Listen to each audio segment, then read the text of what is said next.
Please welcome to Moment and Story. Here you'll find story that inspire, touch the heart, and reflect the beauty of everyday life. Love beyond borders, but not beyond the heart. Suvarnabhumi glowed in the first light of morning. Glass walls caught the sun. Wheels hissed across polished floors. Voices blended with boarding calls. Kanda stood beneath the departure screens, a canvas tote on her shoulder. A slim folder of meeting notes in her hand, white shirt, comfortable trousers, hair tied neatly in a ponytail. She was flying to Chiang Mai for a client presentation. No mistakes allowed. Her phone buzzed. One last email to confirm the agenda. She exhaled, steady and focused. A flash drive slipped from her folder. It clinked against the floor. She crouched to pick it up. "Excuse me. Is Gate A4 this way?" A warm British voice. Kanda looked up. A tall man stood with a small map, looking lost. Light brown hair, clear blue eyes, sleeves rolled to the elbow, a simple backpack. Kanda pointed, "Straight and turn left. Gate A4. He smiled, relieved. "Thank you. I'm terrible with maps." He noticed her folder. "Business trip?" "Yes." "Chiang Mai," she said. "Me too," he grinned. "Maybe fate." Kanda offered a polite smile. She didn't argue with the word fate. She didn't accept it either. Security lines were long. They ended up in the same queue. "David," he said, offering his name like a handshake. "Kanda," she replied, "beautiful name." He meant it. Not flattery, not playful, just honest. They passed security and followed the signs. Same corridor, same gate. The airport rail outside hummed by. Light spilled across the glossy floor. At Gate A4, few seats remained. "Mind if I sit here?" he asked. "Please," she said, shifting her tote. "Second time to Chiang Mai," David said, reading his ticket. "The first time didn't count. Too fast." "Work?" she asked. "Work and searching," he said. "For what?" "Meanings," he smiled. "Stories. I make content about travel and remote work." "A digital nomad," she said. He laughed. "That phrase sounds cool." "Some days it's just a guy chasing Wi-Fi." Kanda laughed before she could stop herself. The sound felt new this early in the day. Boarding began. They walked the long metal bridge together. Cool air, soft machine smells. On the plane, a coincidence turned into certainty. Their seats were side by side. Kanda by the window, David in the middle. A Japanese tourist on the aisle. Seat belts clicked. The aircraft rolled. Bangkok drifted away under a silver morning haze. Kanda opened her laptop. Her slides glowed clean and calm. David glanced and nodded. "Good design," he said. "I made it," she replied. "I like the colors," he added. They say calm but serious, a small compliment, but it landed deep. She closed the laptop for a moment. "And your content?" she asked. "What's it really about?" "Ordinary people," he said. "People who choose their own shape of life, not rich, not famous, but meaningful to someone." Kanda nodded slowly. "I understand." Clouds jostled the plane, a soft shake. David watched the window. "I used to be afraid of flying," he said. "Not anymore?" "Still am," he smiled, "but sometimes there's something scarier than fear." "Like what?" "Missing a chance to talk to the person beside you." He paused. "Would it be too fast to ask for your line?" Kanda's heart skipped. She laughed softly, a little fast. "Then we talk first," he said, hands raised in surrender. meal trays arrived, the air filled with warm rice and lime. David opened the tiny fish sauce packet. He winced. "Is it spicy?" "A little," Kanda said. He tasted. His eyes widened. "That is not a little." Kanda covered her smile with her hand, still laughing. The plane began to descend. Green mountains stacked like folded paper. The Ping River traced a silver line. Clouds thinned. The city sharpened into streets and roofs and trees. Touchdown was gentle. A soft clap rose from the back. At baggage claim, the carousel hummed. David lifted Kanda's suitcase down without being asked. "Thank you," she said. "My pleasure," he answered. "Trade for coffee?" He added, hopeful. Kanda checked the time. Her meeting pressed close. His eyes were kind, her nerves surprisingly calm. "This evening," she said. "After I finish." "I'll find a good cafe," David replied. "Send me the location." "With what?" he asked. She met his gaze, then handed him a business card. On the back, her line ID in neat handwriting, clear, precise, like her. The glass doors opened to Chiang Mai's cool air. The scent of pine and earth drifted in. Kanda waved goodbye and stepped into a taxi. David stood watching until her car merged into traffic, the card warming in his palm. On the back seat, Kanda's phone buzzed. "David, good luck with your meeting." "See you later," fate approved. Her lips curved. She typed, "See you." Evening painted the sky purple and gold. Streetlights flicked on one by one. The presentation ended well. Relief softened her shoulders. A pin dropped into her chat. A cafe name, a tiny camera emoji. "David, best Sunset Corner. Your seat is waiting."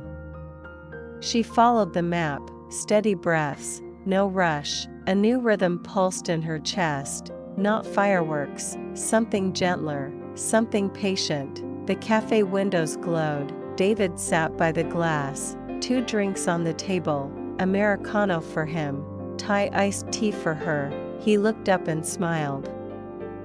The same easy smile that made the world feel lighter. "For you," he said, sliding the tea across. "Thank you," she said, taking the cool glass in both hands. "Look," he nodded toward the sky. "The sun is setting." We made it in time. Light melted along the horizon. Mountain shadows stretched long. The cafe quieted, only their breathing, and a silence that felt like company, not emptiness. Kanda thought, maybe borders in life aren't walls to stop us. Maybe they are lines to show how brave our hearts can be. The next day, Kanda walked through the narrow lanes of the old city. Golden temples shimmered under the sun. Motorbikes weaved past monks in saffron robes. She carried her laptop bag. Heading to a co-working space, her mind was still on the meeting. Numbers. Proposals. Clients. She tried not to think of the stranger from yesterday, but his smile lingered. That strange ease he carried, too bright, too disarming. At the co-working space lobby, she signed in. A familiar voice startled her. "Kanda?" She turned. David stood there, holding a coffee cup, a wide grin, a notebook tucked under his arm, almost like the universe wanted this. "You?" she asked, half laughing. "Apparently yes." "Coincidence? Or stalking?" She teased. "Fate," he said simply, and winked. They ended up working at nearby desks. She focused on her spreadsheets. He typed drafts for his blog.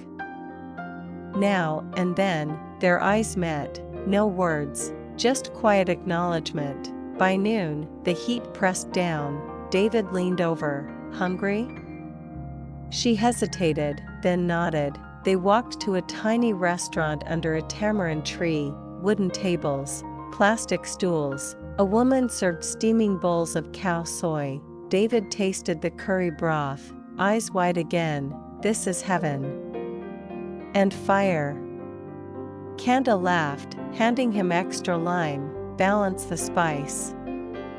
He squeezed it in. Better, he said, relief in his tone. She watched him struggle and smile at the same time. Something in her chest softened. That evening, they crossed the iron bridge. Lanterns floated above the Ping River.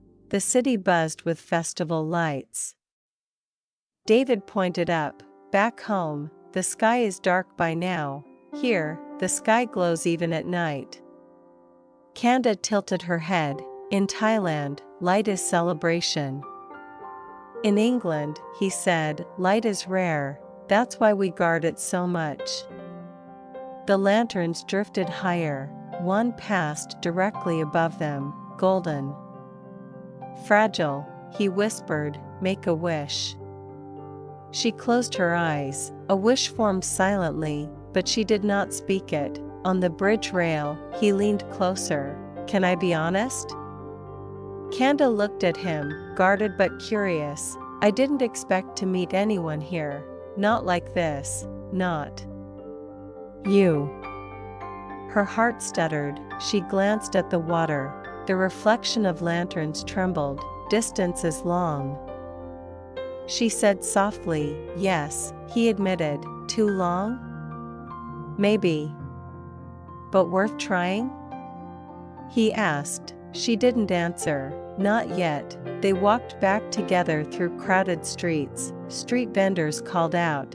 Children held lanterns in small hands. The city felt alive. Her pulse felt the same. At the corner of the night market, they parted ways. See you tomorrow? He asked. She smiled faintly. If fate allows. He grinned. Fate seems busy these days. Back in her room, Kanda placed her toad on the chair. She sat by the window, watching lanterns vanish into the night sky. Her phone buzzed. David's message, good night. Don't forget your wish. She typed nothing back, but her lips curved. The quiet warmth lingered, and in her chest, she knew this was no longer coincidence. Something larger was weaving the threads. In the weeks that followed, Kanda and David fell into a rhythm. Morning coffees at the same cafe, afternoons at the co-working space, evenings wandering through the night markets. What started as coincidence became routine, and what started as routine felt like something more. David carried her heavy laptop bag when her shoulder ached. Kanda saved him from ordering dishes far too spicy. They laughed at each other's accents, but admired the effort to bridge words. One evening, he handed her a small notebook. On the cover, Love Across Cultures. I write stories here, he said, about people I meet. This one, he tapped a blank page, is waiting for you. Her fingers lingered on the paper. She said nothing, but her heart raced. During Loy Krathon, the streets glowed. Paper lanterns floated skyward. Lotuses carrying candles drifted down the river. David and Kanda knelt by the bank. Together, they placed a krathon on the water. The candle flickered. The current carried it away. He leaned close, whispering, in my culture, this would be a promise. Kanda turned, startled by his words. A promise of what? That I'll return, he said softly, that I won't disappear. Her eyes stung. She told herself it was the smoke from the candle. In a small bar tucked in the old city, they listened to live music. David sang along badly to a Thai pop song. Kanda laughed until her stomach hurt. He raised his glass, to terrible singing and good company. She clinked hers against his. To promises, she replied before she realized. The word slipped out too easily, but it felt right in the moment. Later that night, they walked along quiet streets. Shops shuttered. The city slowed into silence. David stopped under a streetlight. Kanda, he said. She looked up, waiting. I don't want this to end when I fly home. Her breath caught. He stepped closer, lowering his voice. Come with me one day, London. Europe. Anywhere, we could build something. Together. The words were too much, too soon. Her heart wanted to leap, her mind wanted to pause. She whispered back, don't promise what you can't keep. He took her hand gently. I don't make empty promises. That night, she lay awake staring at the ceiling. The sound of the city lulled her, but her chest ached with hope and fear. Was this love real, or was it moving too fast? A few weeks. And yet it felt like years. She touched her phone, reading his goodnight message again. Sleep well, love. Tomorrow we write our page. Her heart whispered, this is dangerous. Her soul whispered back, but this is love. Airports always felt cold to Kanda. Too many goodbyes hidden in the walls. Too many stories unfinished. David held her hand tightly. The departure board glowed above them. Flight to London, on time. He smiled, trying to hide the weight in his eyes. I'll text you when I land. You'd better, Kanda replied, forcing a small laugh. He brushed her hair from her face. You're stronger than you think. And you, she said, talk more than you can keep. But her voice cracked, betraying her heart. When boarding was called, David kissed her forehead. Not goodbye, he whispered, just see you soon. She stood at the glass as his plane rolled away. Her reflection stared back at her, alone, smaller than before. At first, distance didn't matter. Her phone buzzed constantly. Photos of his London flat, selfies in the rain, voice notes of good morning, love, and good night, darling. Every ping made her chest flutter. Every word painted hope across her days. But as weeks passed, the messages slowed. Calls came later in the night. Sometimes he missed them altogether. When she asked, he always had a reason: work, travel, jet lag, always something, always just enough to explain. But never enough to comfort. Kanda tried to believe, tried to hold on to the warmth of Loy Krathong nights, the promises whispered by the river, but the silence between words grew heavier. She lay in bed at midnight, phone clutched in her hand, staring at the ceiling, waiting, hoping, breaking. Time zones became walls. 9 a.m. in Bangkok was 2 a.m. in London. When she woke, he slept. When he laughed, she was drowning in work. Their lives drifted like separate rivers, running in different directions, further and further apart. One night, she typed a long message. Do you still mean what you said? Do you still want me in your world, or am I just a chapter you've already closed?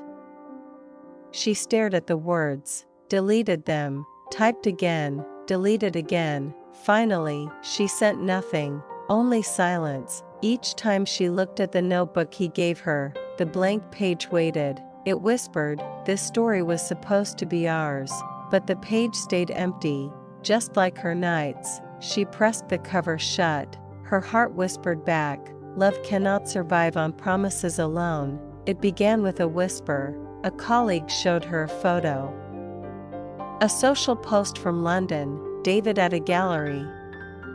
Opening, his arm around a blonde woman, the caption, together again. Kanda froze, her smile stiffened, her throat dried. She forced a laugh, pretending it was nothing, but the image burned into her mind. The warmth in his eyes, the way his hand rested so easily on that woman's back. That night, she called him. The phone rang, and rang, no answer. She tried again the next day. Finally, he picked up, background noise of laughter and clinking glasses. Sorry, love. Busy night. What's wrong? Her voice trembled. Who was she? Who? The woman in the photo. A pause, too long, then a laugh. Just a friend. Don't overthink. But the pause lingered louder than his words. Kanda lay awake. The city outside was quiet. Inside, her mind screamed. She replayed every detail, his tone, his hesitation, the way he brushed it off. Her heart no longer felt steady. It shook, like fragile glass in a storm. Days passed. He sent fewer messages. Replies came hours late. Excuses piled higher. Travel.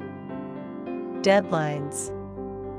Network issues. Each excuse cut like paper on skin. Small, but endless. Her friends noticed the change. "Are you okay?" they asked. She smiled. "Yes. Just tired."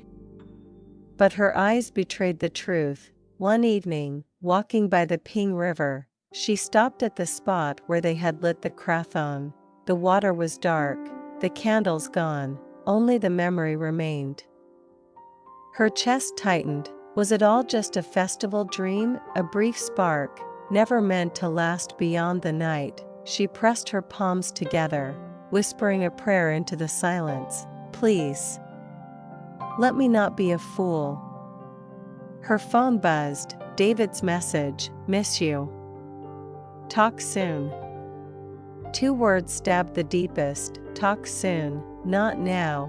Not tonight. Soon. Her heart cracked. Tears blurred the screen. She typed a reply, but her fingers shook too much. She set the phone down, burying her face in her hands. And for the first time, Kanda wondered if love was leaving her. It was a quiet evening. Rain tapped against the cafe window. Kanda sat with her laptop open, trying to lose herself in work. Her friend's notification popped up. A link. No words. Just, "You need to see this." She clicked. The screen filled with an image. David, standing beside the same blonde woman, her hand lifted to show a sparkling diamond ring. The headline in bold, "David and Emily announce their engagement." Kanda's breath caught. Her body froze. The cafe noise faded. The world blurred around her. Her eyes locked on the photo. David's smile, the one she thought was hers, now shining for someone else. She whispered, "No, this can't be true."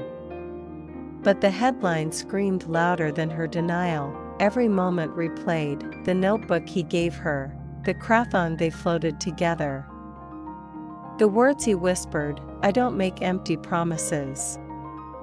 Each memory became a knife, not warmth anymore, just wounds. Hands trembling, she called him. 1 ring, 2 rings, no answer. She tried again, voicemail, again, voicemail.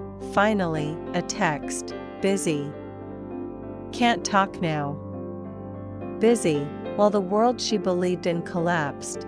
Tears spilled onto the table. She pressed her palms against her eyes, but they kept falling. Her shoulders shook, her breath came uneven. She was drowning in disbelief. "How could you?"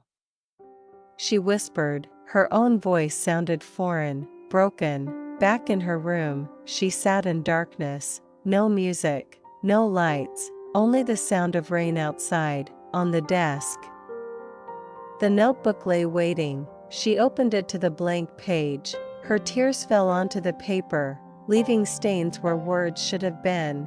This was supposed to be their story, but it would never be written. Her voice cracked as she asked the empty room, "Did you ever love me, or was I just a stop along your way?" Silence answered, silence that cut deeper than any words. Kanda sat before her mirror. Her reflection stared back, eyes swollen, lips trembling. A woman she barely recognized. How long will you let him break you? The question echoed inside her. No answer came, only silence, heavy and cruel. She picked up her phone, fingers shook, tears blurred the screen. She typed, "Thank you for every moment, but I cannot wait any longer. I hope you find happiness in the life you chose." Her thumb hovered, her chest ached. Then, she pressed send. Seconds later, the message showed read. but no reply followed, not a word, not even goodbye. The silence spoke louder than anything. The next evening, Kanda walked to the iron bridge, the same place where they once made wishes. The river rushed below, dark and endless. In her hand, she held the wooden bracelet David had given her. She gripped it tight, the memory stung like fire. Slowly, she opened her fist. The bracelet slipped into the current. It spun once, then vanished into the night waters. Her chest cracked, her eyes overflowed, but her heart, strangely, felt lighter. She closed her eyes, her lips trembled, but she spoke, "I love you, David, but I love myself too, and I will not stay in this pain." The words left her like a prayer, carried away by the wind, carried away by the river. Kanda turned from the bridge. Her steps were slow, unsteady, but forward. She did not look back at the water. She did not wait for another message. She chose instead to walk toward tomorrow. And in that moment, though her heart bled, she knew she had made the only choice left. The sun rose soft over Chiang Mai. Light spilled through Kanda's window, touching her face, warming her skin. She opened her eyes slowly. No tears this time, just quiet, just breath. For the first time in weeks, she felt calm. She made tea, not coffee. David had loved coffee, but tea was hers. She sat by the window, watching the city wake, vendors pushing carts, children in uniforms, life moving forward, and so would she. That evening, she gathered everything, the notebook, the photos, small gifts he had left behind. She placed them in a box, not to destroy them, but to put them away, because memories can have meaning, even if the love no longer does. She slid the box under her bed, out of sight, out of reach. Kanda lit a single candle. She held her palms together. She whispered, "I promise. Never to lose myself again, I promise. To love myself first, before I give my heart away." The flame flickered, steady, strong. It felt like her own spirit, alive, unbroken, ready to shine again. Her phone buzzed, a message from her best friend. "Let's go to the sea this weekend, you need the waves." Kanda smiled, the first true smile in so long. "Okay," she typed. The future didn't scare her anymore. It called to her, not with promises from others, but with her own voice, finally free.